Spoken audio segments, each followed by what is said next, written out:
The moment I realized I had been sitting at the wrong table for nearly 20 minutes, my face burned with embarrassment.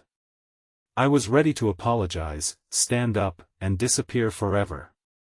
But before I could say a single word, the elegant older woman across from me reached across the table with trembling hands, smiled through tear-filled eyes, and whispered something that made the entire restaurant around us seem to disappear.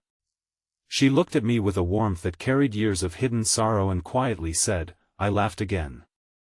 In that instant, I understood that one simple mistake had stepped into someone else's broken story exactly when it was needed most. Before this unforgettable journey begins, if you believe kindness, forgiveness, hope, and second chances still have the power to change lives, please like this video, leave a thoughtful comment, share it with someone you care about, and subscribe to our channel so our community can continue sharing stories that remind us humanity is still alive.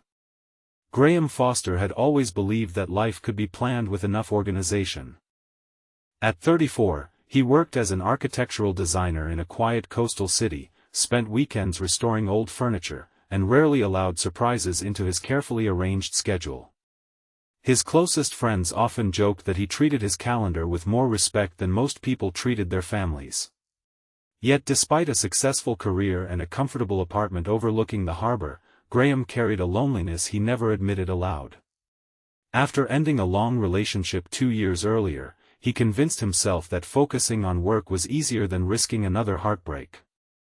Eventually, his sister persuaded him to try a blind date, insisting that not every unexpected meeting ended in disappointment. Reluctantly, he agreed.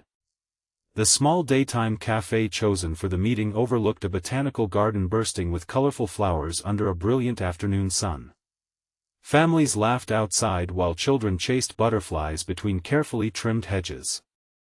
The place felt peaceful, almost untouched by the rush of ordinary life. Graham arrived 10 minutes early, nervously adjusting the sleeves of his light blue shirt while checking the message describing his date. She had written that she would be wearing a green scarf and sitting near the large window. Unfortunately, the cafe had 2 large windows facing different gardens, and in his distracted state, he walked confidently toward the wrong one. There, seated alone with a neatly folded green silk scarf around her neck, was an older woman who appeared to be in her early 70s. Her silver hair was carefully styled, her posture graceful despite the years, and her gentle smile seemed almost relieved when Graham approached. Believing she might be the woman his friend had forgotten to mention was older than expected, Graham introduced himself and sat down. For several minutes, neither of them questioned the situation. They spoke about the beautiful weather, favorite books, gardens, and how comforting it was to watch strangers simply enjoying an ordinary afternoon. Graham found himself surprisingly relaxed. The woman possessed an effortless elegance and listened with genuine interest, never interrupting or trying to impress. She laughed softly at his story about accidentally painting his own shoes while restoring an antique chair, and her laughter sounded unfamiliar even to herself, as though it had been locked away for years. Eventually Graham's phone vibrated repeatedly. He glanced down and saw half a dozen confused messages from the woman he was actually supposed to meet, asking where he was sitting. His heart dropped. Looking around the cafe, he noticed another woman near the opposite window waving impatiently while staring directly at him. The awful realization struck instantly. He apologized so quickly that his words stumbled over each other. He explained everything, expecting anger or embarrassment. Instead, the older woman simply smiled. Then came those unforgettable words. "I laughed again."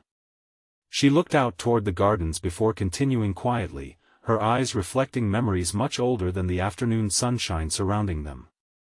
She admitted that since losing her husband nearly 4 years earlier, she had forgotten what genuine laughter felt like. Friends visited less often as time passed.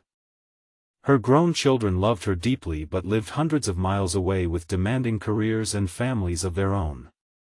Most afternoons were spent reading alone, walking alone, or eating lunch while watching happy conversations happen around her without ever becoming part of them.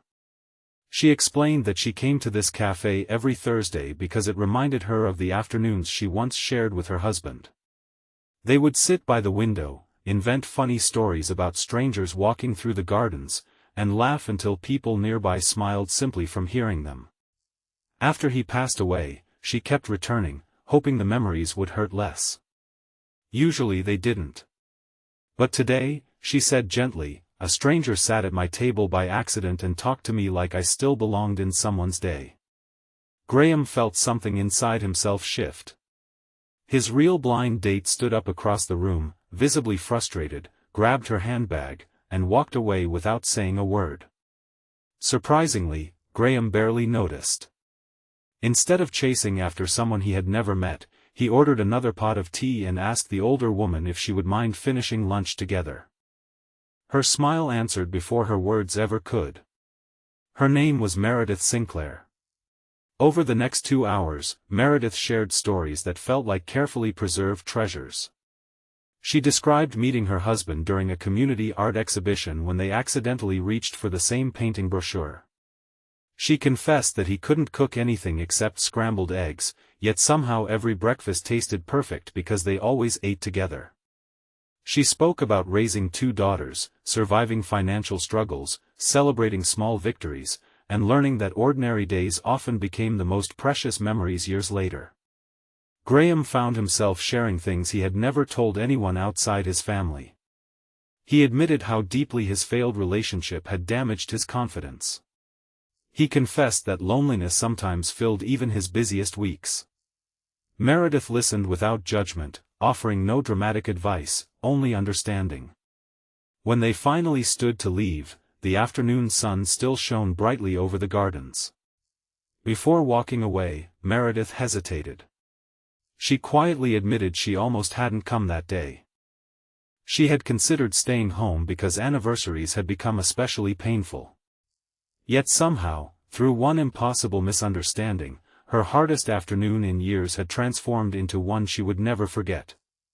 They exchanged phone numbers. Not because either expected anything remarkable. Simply because neither wanted the conversation to become another beautiful accident that disappeared forever. Over the following months, their unlikely friendship quietly became one of the most meaningful relationships either had ever known.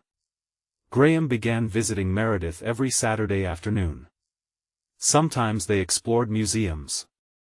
Other times they packed sandwiches and sat beside the river watching boats drift past beneath clear daytime skies. Occasionally they volunteered together at the local library, reading stories to children who eagerly gathered around Meredith as though she had always belonged there. Little by little, Graham noticed changes. Meredith laughed more often. She bought brighter clothes instead of wearing only muted colors.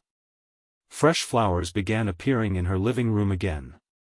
Old family photographs returned to shelves after years hidden inside drawers. Meanwhile, Graham also changed. He worried less about perfect plans. He accepted invitations instead of inventing excuses. He called his own parents more frequently. He stopped believing that vulnerability always led to disappointment. One afternoon Meredith introduced Graham to her daughters during a family picnic. At first they seemed cautious, unsure why a younger stranger had become so important in their mother's life.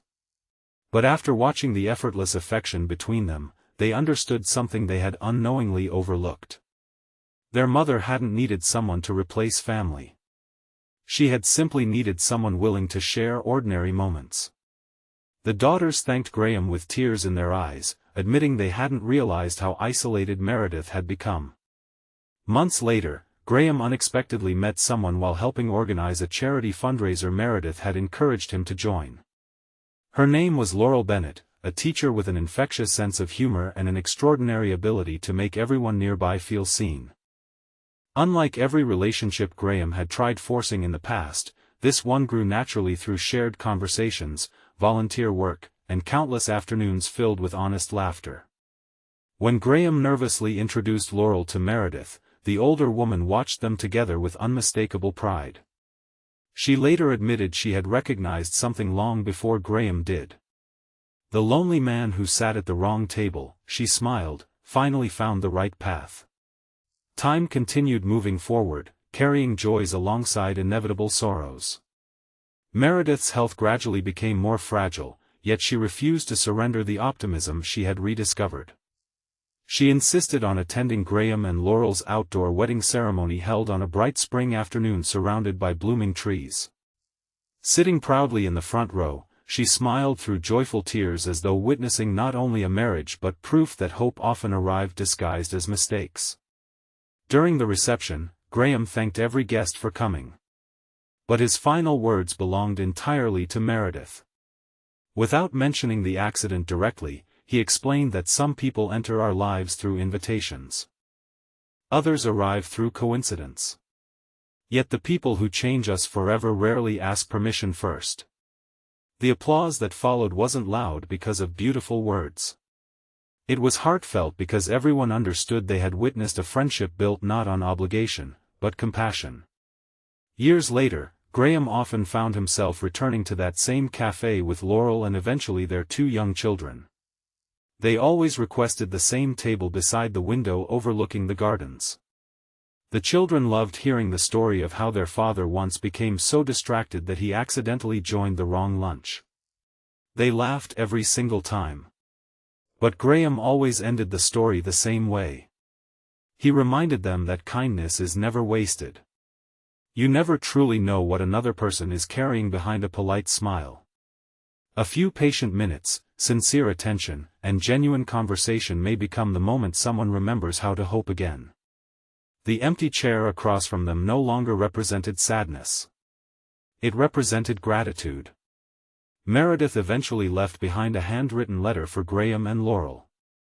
It contained only one sentence beneath a pressed flower taken from the cafe gardens. Thank you for giving laughter back to someone who thought she had already heard her last one. There was nothing else. Nothing more needed saying. Before this story comes to its close, I'd love to hear from you. Please leave a meaningful comment telling us about a time when a small act of kindness unexpectedly changed someone's life, or perhaps changed your own. Your words might become the encouragement another person desperately needs today. As Graham looked across the familiar garden one warm afternoon, watching his children laugh beneath the same sunshine that had witnessed one accidental meeting years before, he realized life had never truly been about sitting at the right table.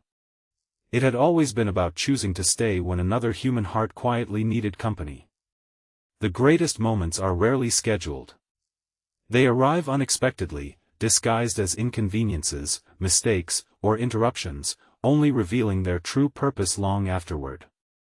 One wrong seat had become the right place for healing, friendship, and hope, proving that compassion often begins with simply refusing to walk away. If this story touched your heart, please like this video, leave a meaningful comment, share it with someone who needs hope today, and subscribe to our channel so you never miss another emotional journey.